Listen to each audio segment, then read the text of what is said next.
네, 키워드 세 번째는 2022 개정교육과정입니다. 키워드 2에서 융합선택 과목에 대해서 잠깐 언급을 했었는데요.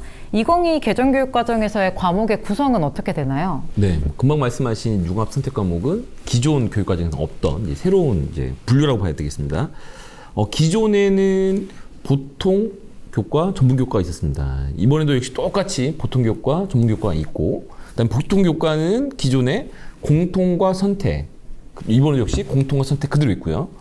차이가 있다면 기존 선택 과목은 일반 선택과 진로 선택 과목으로 두 개의 분류가 있었는데, 이번에는 이 선택 과목이 일반 선택, 진로 선택, 그다음에 하나 덧붙여서 좀 전에 말씀하신 융합 선택, 이러한 세 개의 분류로 있습니다. 우선 안 팀장님은 이제 생명과학 선생님으로 이제 과학 선생님이었잖아요. 과학 과목에서 이제 어떤 변화가 있는지 한번 말씀해 주십시오. 일단은 고등학교 1학년 때 지금 현재 학생들은 통합과학이랑 과학탐구 실험이라고 하는 교과목을 듣습니다. 그런데 2022 개정교육과정에서는 통합과학과 과학탐구 실험이 통합과학 1, 2, 과학탐구 실험 1, 2로 세분화된다라는 변화가 있습니다. 또한 교육과정에서는 일반 선택 과목으로 있었던 과학 1 과목들이 그냥 이제 물리학, 화학, 생명과학, 지구과학으로 변경이 되고요. 진로 선택 과목으로 이제 편성이 되어 있었던 과학 2 과목의 경우에는 각각 2개씩 과목이 이제 신설이 돼서 총 8개의 과목으로 구성이 됩니다. 그래서 예를 들면 생명과학의 경우에는 일반 선택 과목이었던 생명과학 1이 생명과학으로 바뀌게 되고요. 진로 선택 과목이었던 생명과학 2의 경우에는 세포와 물질대사, 생물과 유전이라고 하는 과목으로 이제 변경이 됩니다. 단순히 과목명만 변경이 되는 것이 아니고 학생들이 세부적으로 배우는 내용에서도 변화가 생깁니다. 예를 들면 생명과학 1에서 학생들이 가장 어려워했던 내용이 유전이었어요. 유전 때문에 도망가는 학생들 많이 있죠. 그렇죠. 네. 근데 그 유전이 생명과학, 이제 2022 개정교육과정에서의 생명과학에서는 빠지게 되고요. 그렇기 때문에 오히려 이제 내용적으로 줄어들게 된 거잖아요. 그래서 생명과학 2에 있었던 내용 중에 일부가 일반 선택 과목의 생명과학으로 넘어가게 됩니다. 그러면 수학에서는 이제 어떠한 변화들이 생기나요?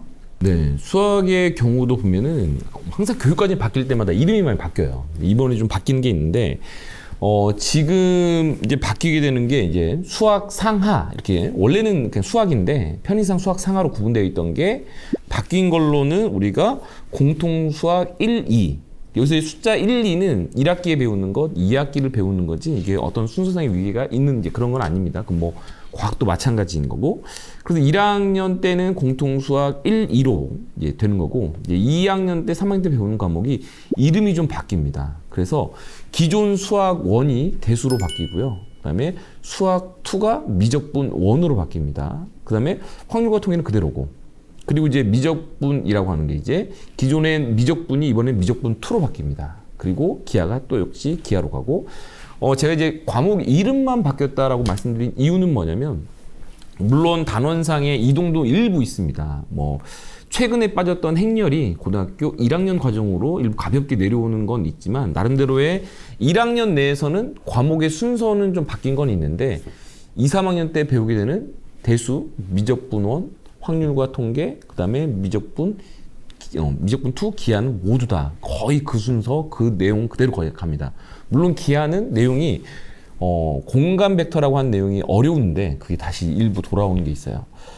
아마도 과학도 마찬가지지만 학생들이 학교 현장에서는 2 과목들, 특히 이제 진로 선택 과목은 참여하는 정도가 약간 좀 다르잖아요. 뭐 예를 들면 일부 학교들일 수도 있지만 과목은 2 과목이라 걸어놓고 이제 수능 준비를 하느라고 이제 좀 편법으로 운행하는 경우도 있고, 또 수학 같은 경우도 보면 기하이긴 한데 상대평가가 아니다 보니까 좀 쉽게 가르치고 좀 이게 뭐 내신 준비하는 것도 어렵지 않았었어요. 근데 이게 완전히 상대평가라서 기존의 부담보다는 훨씬 더 많은 부담이 될 것 같습니다. 과학도 좀 그런가요? 과학 같은 경우에는 사실 이미 과학 2 같은 경우에는 진로 선택 과목이었기 때문에 성취도로만 나오고 있었는데, 주로 일반적으로는 학생들이 3학년 1학기 때 배우는 경우가 많았고, 특히 3학년 1학기 때, 3학년 1학기, 2학기로 이렇게 나눠서 편성이 됐었는데, 그렇기 때문에 학생들이 뭐 3학년 2학기 같은 경우에는 학생이 툴을 잘 수능을 보는 경우는 아니다 보니까 뭐 수업 시간에도 막 적극적으로 뭐 진도를 나가기에는 사실 어려운 부분이 있었다고 생각을 합니다. 소장님, 근데 이런 변화랑 더불어 가지고 이제 고교 학점제도 함께 실시가 되죠. 네네. 고교 학점제가 이제 전면적으로 이제 진행이 됩니다. 물론 이 고교 학점제는 시범적으로 시행을 하면서 각 학교 단위별로 지금 안착이 되어가고 있는 상황이죠.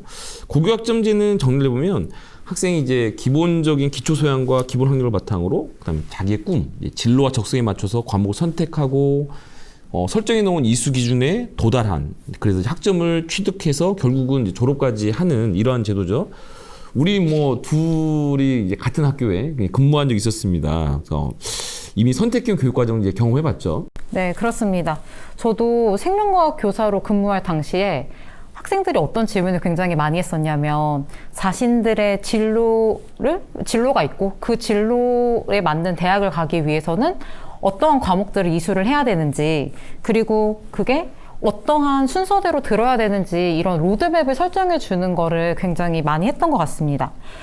그래서 이렇게 고교 학점제가 전면적으로 시행이 되고 나면 많은 학생들이 자기가 어떤 과목을 수강을 해야 할지 많이 고민을 해보고 조언을 많이 구하게 될 것 같습니다. 네, 맞습니다. 학생들 입장에서는 상당히 이제 어려우니까 이제 이 과목의 설정이나 어떤 이 단계들을 선생님이랑 상의도 많이 하면서 이제 결정을 좀 했던 것 같습니다.